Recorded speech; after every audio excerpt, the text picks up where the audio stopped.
नमस्कार, जी मीडिया में आपका स्वागत है। बुलेटिन की सबसे बड़ी खबर उत्तरकाशी टनल रेस्क्यू से जुड़ी है।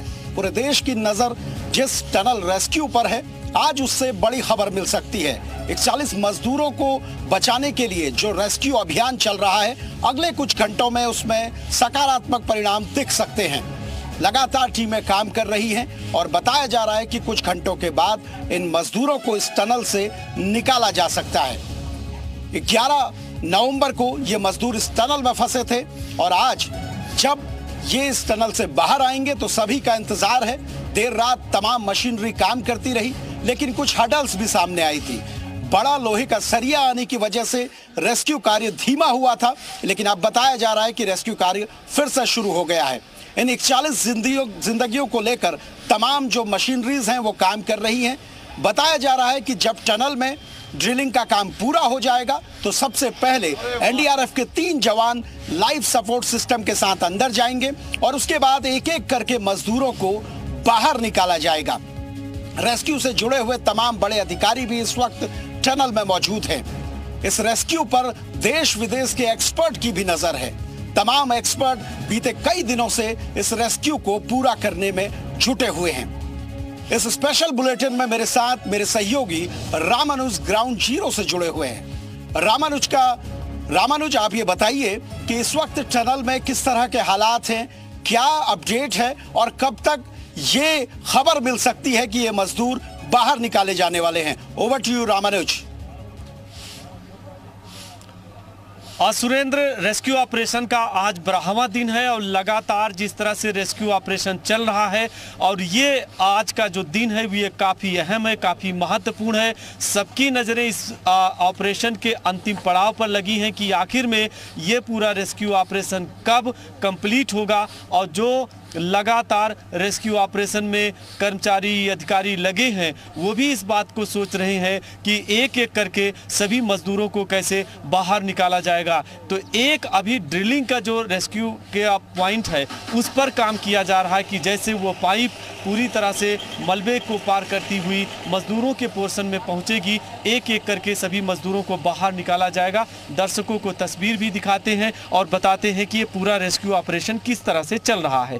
चूंकि अभी जो ऑगर मशीन है उसकी आवाज़ आप सुन सकते हैं कि आज सुबह से फिर से काम करना शुरू किया है। ड्रिलिंग का जो पूरा प्रोसीजर है वो काफ़ी स्लो इसलिए है कि अब ये अंतिम पड़ाव की साइड में है और यही वजह है कि अधिकारी कह रहे हैं कि इसमें किसी तरह की हड़बड़ी जल्दबाजी नहीं करनी है ताकि रेस्क्यू ऑपरेशन पर किसी तरह का कोई असर पड़े। चूँकि आपने देखा कि जब स्टार्टिंग में ऑगर मशीन चलना शुरू हुई थी तो कुछ टेक्निकल कमियाँ आई थी। उन तमाम बातों को ध्यान में रखते हुए रेस्क्यू ऑपरेशन को एक स्पीड में चलाया जा रहा है ताकि आसानी से पूरे मलबे को क्रॉस करते हुए उस पाइप को मजदूरों के पोर्शन तक पहुंचाया जाए और एक एक करके सभी जो लगातार 12 दिनों से मजदूर इस बात का इंतजार कर रहे हैं कि उनके सामने जो ये पूरा मलबा है उसको पार करके वो कैसे बाहर आएंगे और जब वो बाहर आएंगे तो खुले आसमान में वो भी राहत की सांस लेंगे। तो उस पल का, उस क्षण का और उस घंटे का सभी को रामानुज को ये बताते हैं।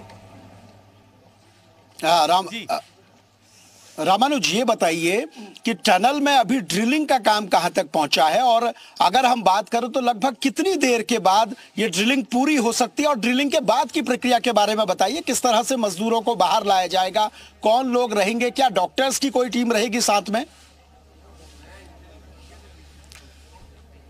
ड्रिलिंग का काम 45 मीटर का आधिकारिक तौर पर कल शाम को पूरा हुआ था और टनल के जो एक्सपर्ट्स और जो अधिकारी हैं उन्होंने इस बात की पुष्टि की थी कि 45 मीटर की दूरी कंप्लीट हो चुकी है।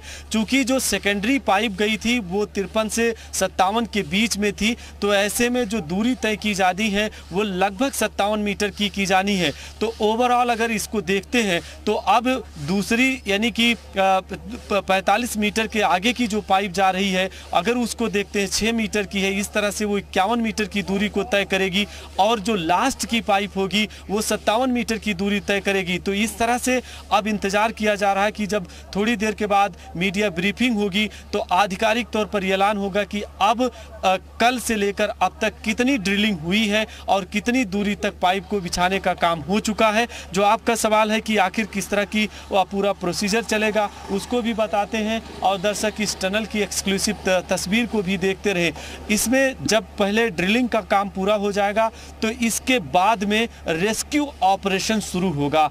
अभी केवल ड्रिलिंग पर सबसे ज़्यादा फोकस किया जा रहा है। तो रेस्क्यू ऑपरेशन का जो प्लान तैयार किया गया है, पहले एनडीआरएफ के जो जवान होंगे लाइफ सपोर्ट सिस्टम के साथ जाएंगे, जिसमें एससीबी मास्क होगा, ऑक्सीजन होगी, कैमरा होगा, लाइट होगी उनके पास में, और साथ में एक रस्सा भी होगा। उस रस्से के सहारे उस बिल्कुल बिल्कुल बिल्कुल देखिए रामानुज तमाम जानकारी दे रहे हैं कि किस तरह से टनल में ये रेस्क्यू ऑपरेशन चल रहा है, क्योंकि पूरा जो रेस्क्यू ऑपरेशन है उसमें राज्य सरकार, केंद्र सरकार सबकी नजरें बनी हुई हैं। मुख्यमंत्री पुष्कर धामी भी देर शाम मातली में आईटीबीपी सेंटर में पहुंच चुके हैं और वहां से पूरे रेस्क्यू ऑपरेशन में ग्राउंड जीरो पे काम क्या हो रहा है, इसके बाद जो मजदूरों को चिन्यालीसौड़ अस्पताल में लाया जाएगा वहां की स्थिति क्या है, ये सारी जानकारी तमाम अधिकारियों से ले रहे हैं और वो भी पल पल की नजरें बनाए हुए हैं।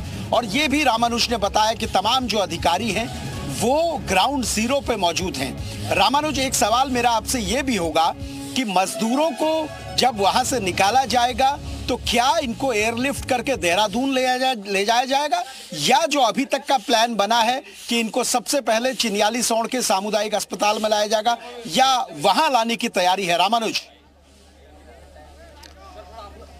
सुरेंद्र, बहुत ही महत्वपूर्ण सवाल है और सब दर्शक भी ये जानना चाह रहे होंगे कि आखिर में जब मजदूर इस टनल के बाहर आएंगे तो उनको किस तरह से कहां पर ले जाने का प्लान बनाया गया है। आपको एक एक करके सिलसिलेवार बताते हैं कि यहाँ जो प्लान बना है, यहाँ एम्बुलेंस है और एम्बुलेंस के जरिए सभी मजदूरों को टनल के बाहर से ले जा करके जो चिन्यालीसौड़ के आपने जिक्र किया है सामुदायिक स्वास्थ्य केंद्र की, वहाँ ले जाया जाएगा। लेकिन टनल से निकालने से लेकर के कैसा प्लान है वो भी दर्शकों को बताते हैं। ये बताया गया कि टनल में जिस समय लाइफ सपोर्ट सिस्टम के साथ एनडीआरएफ के जवान जाएंगे तो उन मजदूरों को सबसे पहले उसमें से निकाला जाएगा जिनकी सेहत ठीक नहीं है या जो कुछ जिनकी सेहत खराब है। तो इस तरह से प्लान तैयार कर दिया गया है। और जहां तक एयरलिफ्ट का सवाल है, राज्य सरकार की तरफ से लगातार इस बात पे भी मॉनिटरिंग की गई है कि अगर किसी मजदूर की ऐसी सेहत आती है जिसको हायर सेंटर रेफर करने की ज़रूरत पड़ती है तो उसके लिए एयरलिफ्ट की जो है व्यवस्था की गई है। और मुख्यमंत्री पुष्कर सिंह धामी लगातार जिस तरह से मॉनिटरिंग कर रहे हैं उसमें कहीं किसी भी पड़ाव पर जिस भी सिस्टम की ज़रूरत पड़ रही है उसका इंतजाम किया गया है। तो टनल के ठीक सामने एम्बुलेंस भी खड़ी है, यहाँ पर मेडिकल की टीम है, डॉक्टर की टीम है और अभी भी लगातार उन मजदूरों की हेल्थ की मॉनिटरिंग उसी पाइप के जरिए की जा रही है। वो पाइप नहीं बल्कि लाइफ लाइन है जिसमें इंडोस्कोपी कैमरा डाला गया था। तो पूरा एक प्लान ठीक है रामानुज, ठीक है, आप बने रहिए। ठीक है रामानुज, आप बने रहिए।